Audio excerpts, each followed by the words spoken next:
नमस्कार दोस्तों। तो कैसे हो आप लोग? बहुत बढ़िया। आशा करता हूँ कि आप अच्छे होंगे, स्वस्थ होंगे, जबरदस्त होंगे, फिट होंगे। आज हम जानने वाले हैं एक्सोथर्मिक और एंडोथर्मिक के रिएक्शन के बारे में और रिडॉक्स रिएक्शन के बारे में। तो पिछले क्लासेज में मैंने आपका केमिस्ट्री का जो पार्ट बनाया था उसमें जो चीजें थी, पूरे नेचर ऑफ रिएक्शन के को मैंने समझा दिया था उसमें। ठीक है। उसके बाद में आपको जो अगला जो हमारा ये है टॉपिक है, ये आपको एक्सोथर्मिक, एंडोथर्मिक और रिडॉक्स रिएक्शन है। वीडियो को इन तक देखे, तभी आपको आपको 2 क्लासेज में पूरे केमिस्ट्री का जो चैप्टर था, फर्स्ट चैप्टर, वो फिनिश्ड हो जाएगा। इसके बाद हम देखेंगे कौन कौन से क्वेश्चन हैं जो बहुत ज़्यादा इंपॉर्टेंट रोल निभाते हैं। ठीक है।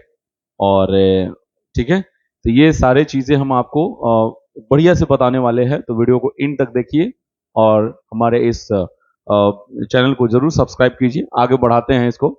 देखिए यहाँ पर आपका सबसे पहले एक्सोथर्मिक रिएक्शंस है और एंडोथर्मिक है, फिर रिडॉक्स रिएक्शन है। तो सबसे पहले हम जाएंगे किसमें? एक्सोथर्मिक रिएक्शन में जाएंगे। ठीक है। एक्सोथर्मिक रिएक्शन है, तो ये एक्सोथर्मिक रिएक्शन है। उसमें आपको मालूम है सिंपली कि एक्सो का मतलब होता है कि जो उसमें है ना, हीट जो है आपको क्या कर रहा है यहाँ पर। एक्सो मतलब हीट जो है ना वो बाहर निकल रहा है। ठीक है। एक्सो मतलब हो जाता है यहाँ पे रिलीजिंग रिलीजिंग ऑफ हीट, है ना। हीट एज द प्रोडक्ट, ये एज द प्रोडक्ट। तो प्रोडक्ट के फॉर्म में हीट जो होगा रिलीज होगा। अब कैसे, हम आपको रिएक्शन के बेसिस पर आपको समझाने वाले हैं। ठीक है। उसके बाद आपको रियलाइज होगा कि हाँ एक्सोथर्मिक में क्या क्या होता है। उसके बाद में और भी चीज़ें होंगे। तो तमाम हम एक चीज़ों में नहीं जाएंगे, वो हम किसी भी, चाहे नेचर ऑफ रिएक्शन में भी हम देख सकते हैं उसमें, जैसे कॉम्बिनेशन रिएक्शन है, या क्या उसमें भी आपको हीट की जरूरत पड़ती है, क्या हीट उसमें हीट निकलता है कि नहीं, या डिस्प्लेसमेंट रिएक्शन हो या डबल डिस्प्लेसमेंट हो, या हम ये इन सारे रिएक्शंस को देखते हैं तो पता चल पाता है कि हाँ उसमें हीट जो है ना निकल पा रहा है। अब वो कैसे? अब आप देखिए जरा एक एक करके यहाँ पे।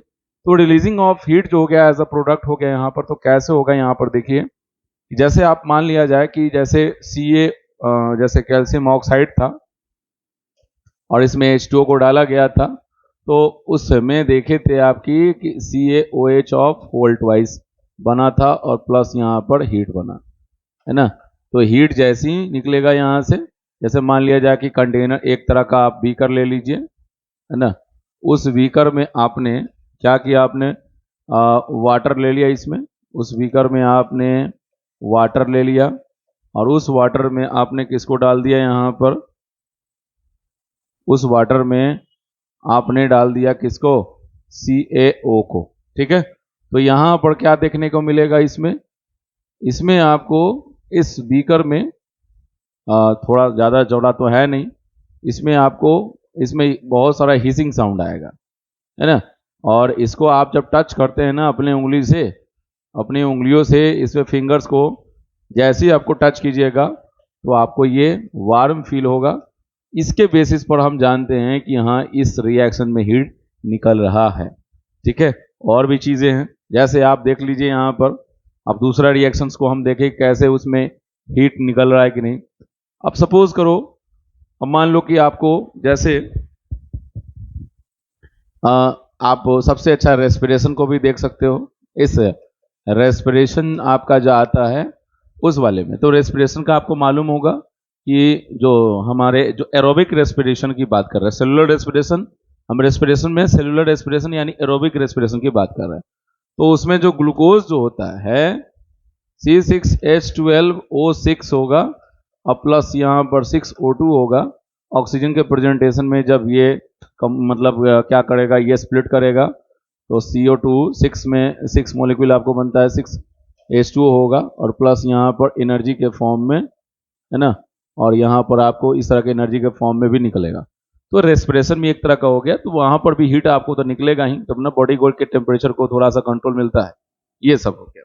अब और भी चीजें, जैसे अब इन सारे चीजों को हम देखते रहे तो पता चल जाता है एक्सोथर्मिक हमारा रिएक्शंस क्या होता है। अब देखो, जैसे सपोज करो हमने आपको कॉम्बिनेशन रिएक्शन की बात कहा, मैंने पहले आपको बताया।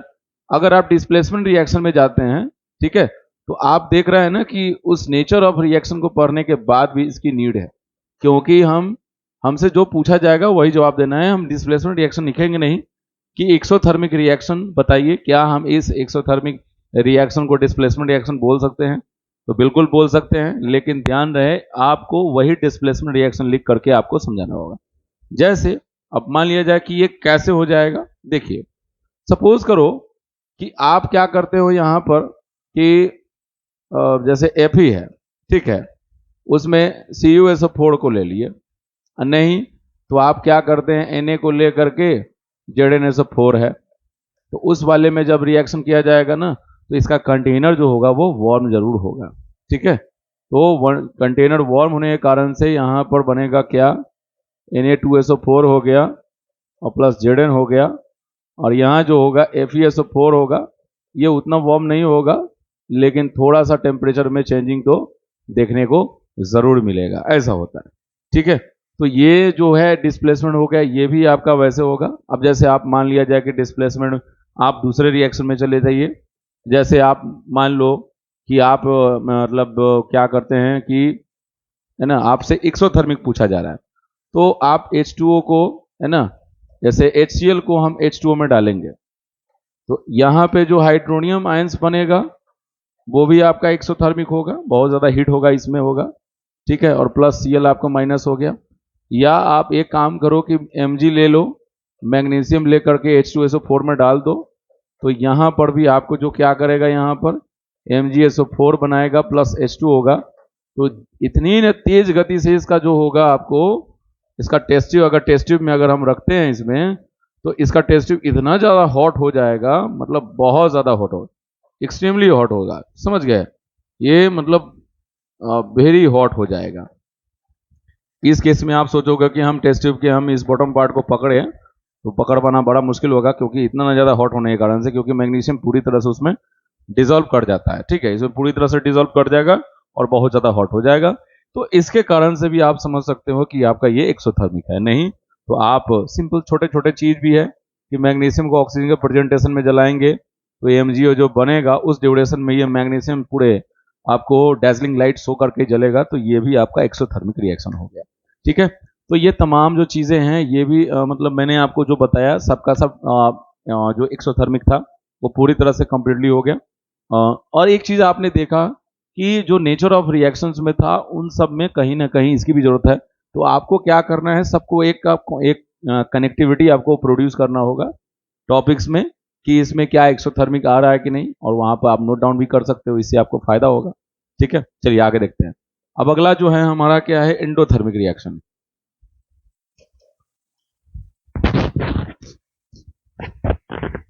ये आपका जो हो गया एंडोथर्मिक हो गया, एंडोथर्मिक रिएक्शन, है ना। तो एंडोथर्मिक रिएक्शन में आपका क्या है, यहाँ पर इसमें हीट जो होगा ना, हीट का ऑब्जॉर्प्शन हो जाएगा, यहाँ हीट का ऑब्जॉर्प्शन होगा। जैसे मान लिया जाए कि जो MgO जो बना था, उस MgO को जैसे ही वाटर में डालेंगे, तो जो पहले जैसे मान लो कि MgO तो आपको ये पाउडर के फॉर्म में रहेगा, ये है ना, जो बनेगा आपको तो पाउडर रहेगा, और इस पाउडर को जैसे ही, जैसे मान लो कि आप बीकर में डाल रहे हो, बीकर में ऑलरेडी यहाँ पर आपको पानी है, ठीक है, और जैसे ही इसमें अगर आप मैग्नीशियम ऑक्साइड को, यहाँ पर आपका H2O है, और यहाँ पे अगर आप डालते हो इसमें, इस मैग्नीशियम ऑक्साइड को डालते हो, तो जो पहले वाटर का जो टेम्परेचर होगा, है ना, मतलब बिफोर कीपिंग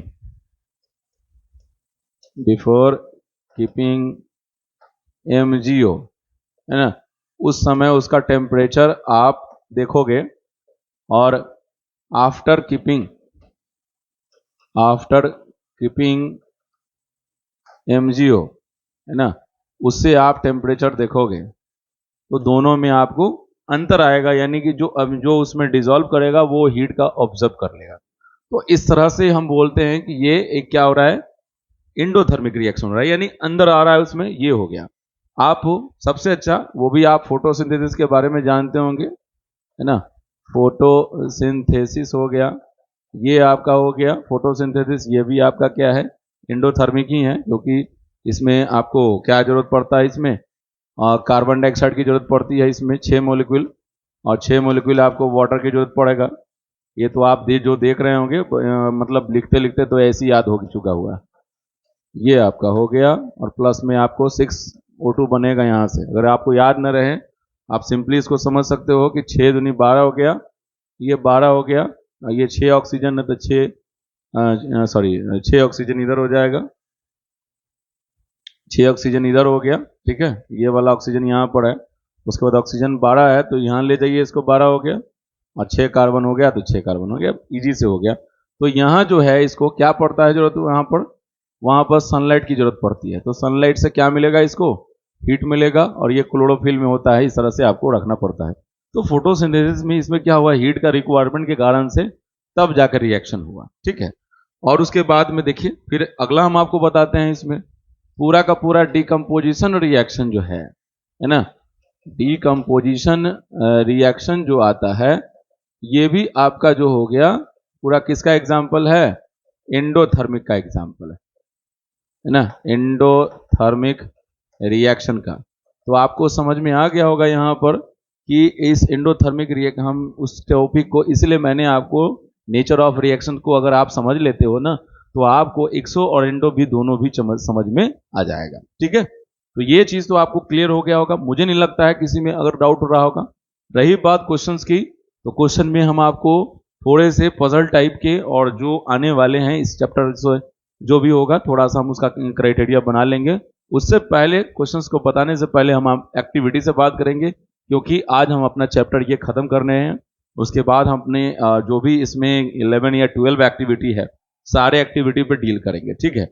और उसमें क्या ऑब्जर्वेशन है, क्या कंक्लूजन है, सारी चीज हम एक एक करके आपसे बात करेंगे। थोड़ी सी वीडियो हो सकती है, लंबी हो सकती है, बट आपकी प्रतिक्रिया जरूर आपको देना है, और ठीक है। तो ये सारी चीज हम देखते हैं आगे। अब आगे देखिए, तो इस समझ में आ गया डिकम्पोजिशन रिएक्शन जो हो गया, इंडोथर्मिक रिएक्शंस है, ये क्लियर है यहाँ पर। अब आपको चाहे वो थर्मल डिकम्पोजिशन हो, चाहे वो आपका इलेक्ट्रोलिसिस हो या फोटोलिसिस हो, ये पूरे के पूरे उसमें हीट आएगा, ठीक है। चाहे वो किसी सोर्सेज से आए, वो सोर्सेज ऑफ हीट ही है, इसलिए ऐसा होगा, ठीक है। अब आगे जो अगला जो हमारा टॉपिक जो है वो हमारा क्या है, यहाँ पर जरा खुद सोच के देखिए। हमारा है यहाँ पर ऑक्सीडेशन, है ना, ऑक्सीडेशन है और रिडक्शन है, ठीक है। तो आपको समझ में थोड़ा सा एक चीज के लिए आया होगा कि सर ने अभी क्या किए कि इंडो और एक्सोथर्मिक को जो भी नेचर ऑफ रिएक्शन था उसको भी उसमें खींच दिए। तो क्या सर ऐसा हो सकता है? बिल्कुल हो सकता है, आप घबराने की जरूरत नहीं है। बस आपको ये देखना है कि जो आप जो रट्टा मार के बैठे हुए हैं कि ठीक है, मानता है कि वो सब होता है उसमें ऑक्सीडेशन में, कि एडिशन ऑफ ऑक्सीजन हो जाएगा या रिमूवल ऑफ जो हो जाएगा हाइड्रोजन हो जाएगा, ठीक है। या आप रिडक्शन में देखते हैं, रिडक्शन में क्या हो जाता है, रिमूवल ऑफ ऑक्सीजन जो हो जाएगा और एडिशन ऑफ हाइड्रोजन हो जाएगा, इसलिए ऐसा होगा, ठीक है, मानते हैं। एक और हम आपको एक बात बताते हैं इसमें, कि इसमें ये जो है आपका, है ना, इसमें जो हो गया आपका ऑक्सीडाइजिंग एजेंट है यहाँ पर, क्योंकि ये ऑक्सीडाइजिंग एजेंट होता है, ध्यान रखिएगा। सबसे पहले ऑक्सीजन जो होता है ना, उसको ऑक्सीडाइज करने में हेल्प करता है, तो ऑक्सीडाइजिंग एजेंट होता है, याद रखिएगा। और हाइड्रोजन क्या करता है, उसको रिड्यूस करने में हेल्प करता है, यानी रिड्यूसिंग एजेंट होता है। ऐसे भी याद न रहे तो याद दोनों को रख सकते हो कि एक रिड्यूसिंग एजेंट या एक ऑक्सीडाइजिंग एजेंट का नाम बता दो तो आप नाम इजी से आप बता सकते हो, ठीक है, कोई गड़बड़ी नहीं है। चलिए आगे देखते हैं इसके बाद में। तो ये सब चीज जानने के बाद भी हमें जानना पड़ेगा, ठीक है, ये सब चीज जानने के बाद भी हमें जानना पड़ेगा। तो वो क्या है, वो देखिए स्क्रीन पे। जैसे मान लिया जाए, हम आपको छोटा सा एक एग्जांपल के बेसिस पर देखें। यहाँ पर सबसे पहले आपको यहाँ पर है कि जैसे आपका कुछ देर पहले हमने आपको डिस्प्लेसमेंट रिएक्शन बताया, तो वो भी एक एक तरह का एग्जाम्पल हो जाता है। आप इसको भी लिख सकते हैं इसमें। ये देखिए यहाँ पर क्या हुआ, Fe जो था ना, इस SO4 के साथ में रिएक्शन करके Cu यहाँ हो गया, ठीक है। तो इसका जो इलेक्ट्रॉन, इसने क्या किया यहाँ पर, इलेक्ट्रॉन को लूज किया, है ना। इसने क्या किया यहाँ पर, इसने यहाँ पर इलेक्ट्रॉन को लूज किया। किसको लूज किया? Loose electron. और इलेक्ट्रॉन को लूज करने का मतलब है कि वो क्या हो रहा है, ऑक्सीडेशन हो रहा है। यानी ये क्या कर रहा है, ऑक्सीडाइज कर रहा है, ठीक है, ऑक्सीडाइज कर रहा है यहाँ पर, है ना। तो ये ऑक्सीडाइज किया, तो ध्यान रखना है यहाँ पर कि ये ऑक्सीडाइज करने के बाद है, उसके बाद में यहां CuSO4 ये क्या हो रहा है, इसका यहां पर रिडक्शन होगा, ये इसका यहां रिडक्शन हो करके क्या बनाएगा, कॉपर, यानी ये रिड्यूस करके, ये रिड्यूस करके क्या बनाया, कॉपर बनाया। देख लिया ना, इसमें जो इलेक्ट्रॉन को ये क्या किया, गेन किया, है ना, गेन इलेक्ट्रॉन। तो इलेक्ट्रॉन को इसने गेन किया, इसके कारण से इसका क्या हो गया, रिडक्शन हो गया, यानी रिड्यूस होकर के ये बना लिया क्या, कॉपर, और ये ऑक्सीडाइज होकर के बना लिया FeSO4। ध्यान रखिएगा, इसमें ये ऑक्सीडाइज होकर के क्या बना लिया, FeSO4।